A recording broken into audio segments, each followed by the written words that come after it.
trash. Eggs, fresh ale! Sausage! Cheese! Milk! Exotic silks! Berries and rains expel without a strain. As ever, the market in Harmeland bustled with life. Though that particular day, Meve was earnestly surprised at the sight. For just months before, Nilfgaard had leveled the city. Harmeland's rebirth was now well underway.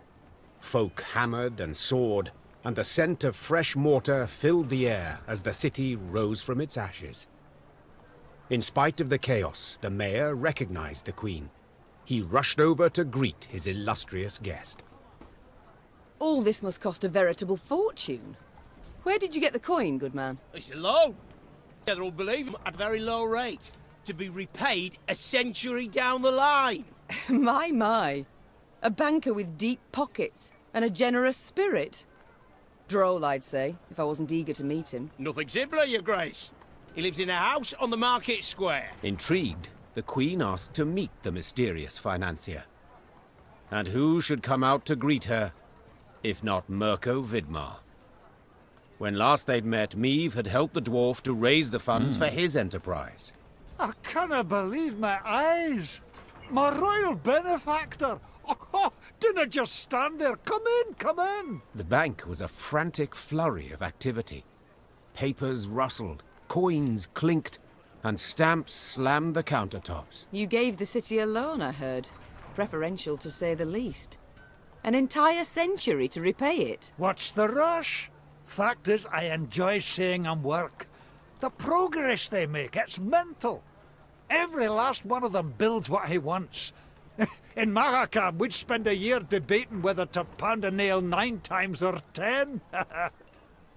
The Queen and Mirko shared a sumptuous dinner. They toasted his success, and she set off once more. The following morn, the quartermaster approached. A vexed grin on his face, he reported the news. Soldiers had found a chest in one of the wagons. When opened, it proved to be brimming with gold.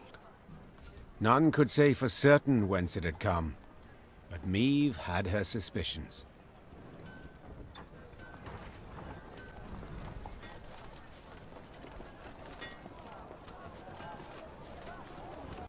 At your side, Majesty.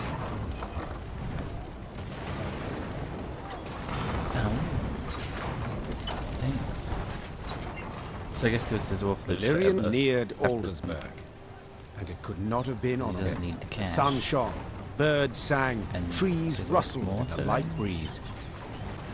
But Meve saw it as she had at the war's start. Walls illumined by a fire's glow, the cries of fleeing civilians, the stench of burning flesh. As on that day, Aldersburg was under siege. Yet this time, Eden's flags fluttered in the field, while Nilfgaard's tattered sons crowned the fort's towers. The Queen found Demavend's tent without difficulty. Made of sheets of silk edged with silver thread, it positively shone, Seems the realm's restored to a virtuous path. muttered Meve. Aha! There she is! Queen Meve, save the North! The Sun Slayer! I don't I wouldn't dare. Not my words. You've been painted thus in song. Master Dandelion wrote a battle for the bridge. If you take the bard at his word, fierce witcher. Is that jealousy, I hear? To be perfectly honest, Meve, it is. And when all the North tucktail went to sight, stepped up and bared your fangs, let it be a lesson for the future to us all. You tell me, how's your son? Baldwin. Ah, growing weed he is. And the spitting image of his old man. He's all, especially given the mother's profession. Testameretta of Gullet. A lady of... Lawful wife must be thrilled. Hard to say in truth. I've not seen her time. Duty keeps me away, you understand. Hard, I'm certain. Many a night, too. I do indeed. But enough about me. As we're chirping away like two gossips in the... What a villain. Here with me. Ah. In chains, perhaps? in coronet and robes. We came to an understanding. What's past is past. A lesson for the future? What do you mean? My dear, this war won't change up, you know. Nilfgaard will be Nilfgaard, the North, the North. We'll sign a truce, tail towards home. But the old boy sat in. I'm perfectly satisfied with them, thank you. It'll affect them too. You're one hell of a warrior. Gratitude. Your perspective. You've broadened it. Nilfgaard, we cannot allow it to regain strength and spirit, else we'll invasion within a decade or two. Measures are required. Prevent it, the learned call it. Build an army of ambush. And when they least expect it, break spine. Just think, if we were to join forces. Enough. I don't even entertain the thought. Take Aldersburg, but then I'll go home, where, God's willing, I'll live today. As you wish. We can mount the assault at any time. But My scouts report a small Nilfgaard approach south. They've stayed off the roads, moved only under the cover of night. Still someone. who? I've known a mage. Devilishly unpredictable, that lot. Could wreak havoc away before we rush at the walls. And we must make certain they don't reach Aldersburg at all. I shall see to it. Are you sure? Right, be weary after the long journey. An understatement if I ever heard one. This taboo, quickly. Meve set out after the Nilfgaardians immediately, a cavalry escort in tow. Her unmatched scouts, who had led the army through the mountains of Mahakam and Angren swamps, quickly found the enemy's trail. This way, Your Grace. It's not far now. That very same day, Meve's force caught up to the mysterious black-clad unit. Lyrian riders surrounded the foe, forcing the Nilfgaardians to halt. All fell so quiet, the creaking of taut Lyrian bowstrings could be discerned. The common tongue. Which of you knows it? Aye, Majesty. You also know who you deal with, I see. What is your name? Your Majesty. At last, a Nilfgaardian I can pronounce. So, Kaldwin, it seems this war will reach its end in tomorrow. 'Twould be silly to die today, wouldn't you agree? It would, milady. I've spilled enough blood. I've lost the appetite for more. So, provided you don't give me a good reason to kill you, you'll go away with your life. Now tell me. You carry something for General Epdahi. Urgent to the party, it's be. Who wrote it? The dear Madam Epdahi? Your Majesty, the Emperor. My. A letter from herself, important person. A noble, or... Yet your uniform is simple, with no discernible distinctions. A spy? A simple messenger, Your Majesty. I know From messengers, whom, how they Daniel? travel. Alone, armorless, steed. You're escorted by cavalry of the heavy sort. For I oft there is perform, thus the escort. Give me the letter. I've sworn to deliver it to General Epdahi. Or to... Very well. My translator shall read this letter. You shall break no vow, and who knows? You might even survive. And if I refuse, Guess. so be it. Meve's translator cracked the seal and read.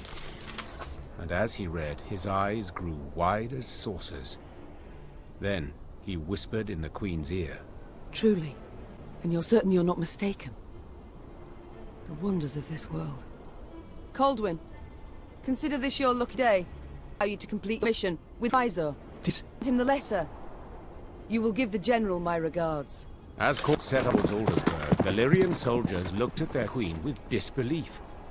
To leave a Nillian to fulfill secretive me failed to stifle a rather mean laugh. They'll understand tomorrow. General Epdahi had prefaced Lyria's and Rivia's invasion with arrogant demands. The Nilfgaard sure he'd achieve a quick and decisive victory. Several months on, he too received an ultimatum. One signed by Emperor Emir var Emreis himself. The missive was concise and left no room for interpretation. With General Epdahi dead, the Guardian army descended into chaos. The kings of the north, united, took advantage and struck at the foe. Their victory was complete. The Nordling forces cheered their commanders and monarchs, but for none so vehemently as the one queen among them. Many dream of achieving the impossible. Meve had done it. Through wit, determination, and boldness, she had thwarted the Nilfgaardian invasion. The queen would rule for many more years. Stern, yet ever just. Ah! So a lass saved the North from the lads. That is one way to put it.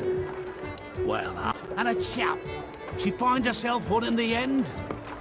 Leave it, the bloke's been spinning the tale all night. Story's done, time we got some shut-eye. Yes. Particularly as we've yet a long road before us. Phew. Throat must be parched as old leather after all that.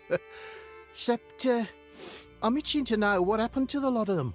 Reynard, Gascon. Very well.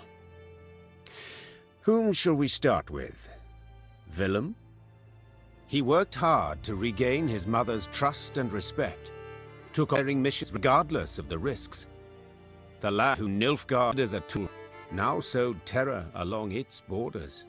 Here the successor most worthy of Meve. Reynard was via chapel, laid alongside dukes and kings. Soldiers bid him farewell. Flowers appear to him each day. Thanks to whom, you might ask? You know.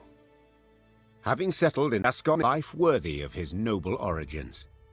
In Blit and rough, he found livestock in daytime, attended banquets and feasts.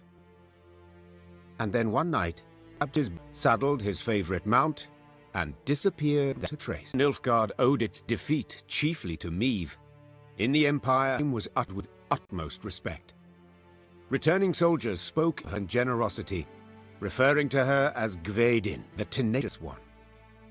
With the advent of peace, tensions waned. Favorite races seemed to live harmoniously, side. Pressed new laws aimed at curbing oppression. They were a step to enlighten rule, yet sadly were habitually broken. As I said, she ruled with an iron hand, not fear, and with her son's unwavering support. She trusted him again. A great victory, greater even than Rivia's liberty. If you'd allow me. Let him get some rest. Till the time comes.